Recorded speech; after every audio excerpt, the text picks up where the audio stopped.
जैसे petrol diesel की कीमतों का एक विषय हम सबके सामने है। देशवासियों पर पेट्रोल डीजल की बढ़ती कीमत का बोझ कम करने के लिए केंद्र सरकार ने एक्साइज ड्यूटी में कमी की थी। पिछले नवंबर महीने में कम की थी।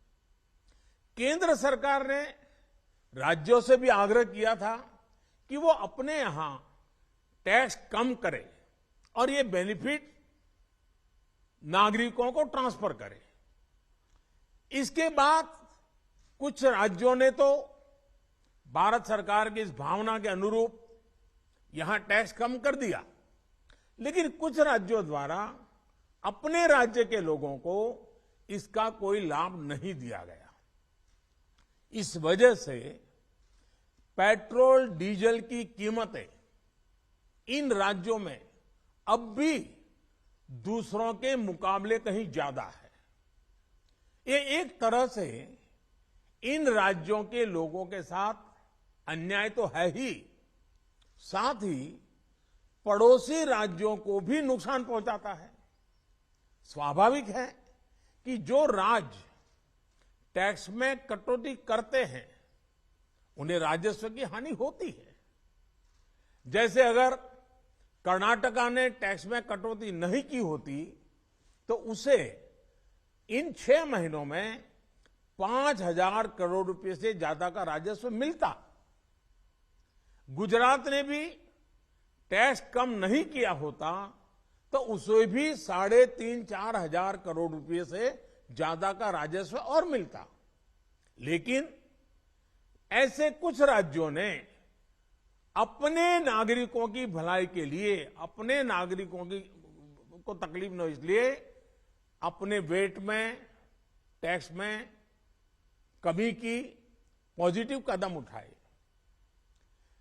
वहीं गुजरात और कर्नाटक के पड़ोसी राज्य ने टैक्स में कमी न करके इन 6 महीनों में 3,500 करोड़ रुपए से लेकर के 5-5.5 हजार करोड़ रुपए तक अतिरिक्त राजस्व कमा लिया।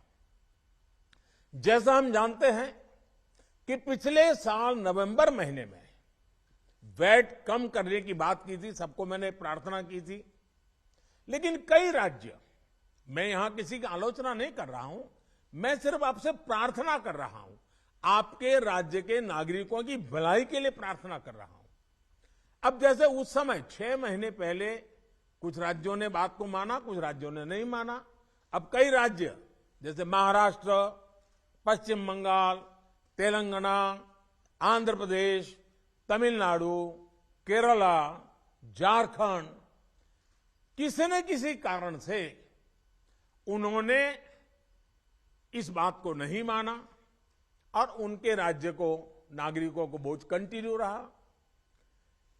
मैं इस बात में नहीं जाऊंगा कि इस दौरान इन राज्यों ने कितना रेवेन्यू कमाया, लेकिन अब आपसे मेरी प्रार्थना है कि देश हित में आप पिछले नवंबर में जो करना था, 6 महीने डिले हो चुका है, अब भी आप अपने राज्य के नागरिकों को वैट कम करके इसका बेनिफिट पहुंचाइए। आप सब जानते हैं कि भारत सरकार के पास जो रेवेन्यू आता है उसका 42% तो राज्यों के ही पास चला जाता है। मेरा सभी राज्यों से आग्रह है कि वैश्विक संकट के इस समय में कोऑपरेटिव फेडरलिज्म की भावना पर चलते हुए एक टीम के रूप में हम सब मिलकर काम करें। अब मैं कई विषय हैं, बारीकी में नहीं जा रहा हूं, जैसे फर्टिलाइजर। आज हम तो फर्टिलाइजर पर दुनिया के देशों पर डिपेंडेंट है। कितना बड़ा संकट आया है, लगातार अनेक गुना सब्सिडी बढ़ रही है। हम किसानों पर बोझ ट्रांसफर नहीं करना चाहते। अब ऐसे संकट झेलने पड़ रहे हैं, तब मैं आप सबसे आग्रह करता हूं, प्रार्थना करता हूं कि आप अपने राज्य, अपने पड़ोसी राज्य, सभी देशवासियों के हित में उसकी सर्वोच्च प्राथमिकता दे। मैं एक और उदाहरण देता हूं। अब नवंबर में जो करना था नहीं किया, इसलिए पिछले 6 महीने में क्या हुआ है, आज चेन्नई में, तमिलनाडु में पेट्रोल करीब 111 रुपया के पास है। जयपुर में 118 से भी ज्यादा है। हैदराबाद में 119 से ज्यादा है। कोलकाता में 115 से ज्यादा है। मुंबई में 120 से ज्यादा है। और जिन्होंने कटौती की, मुंबई के ही बगल में दीव दमन में 102 रुपया है। मुंबई में 120, बगल में दीव दमन में 102 रुपया। अब कोलकाता में 115, लखनऊ में 105, हैदराबाद में 120 करीब करीब, जम्मू में 106, जयपुर में 118, गुवाहाटी में 105, गुड़गांव में 105 है। देहरादून, छोटा राज्य हमारा उत्तराखंड, 103 रुपया है। मैं आपसे आग्रह करता हूं कि आप 6 महीने भले जो कुछ भी आपका रेवेन्यू बढ़ा आपके राज्य के काम आएगा, लेकिन अब पूरे देश में आप सहयोग कीजिए। ये मेरी आपको विशेष प्रार्थना है आज।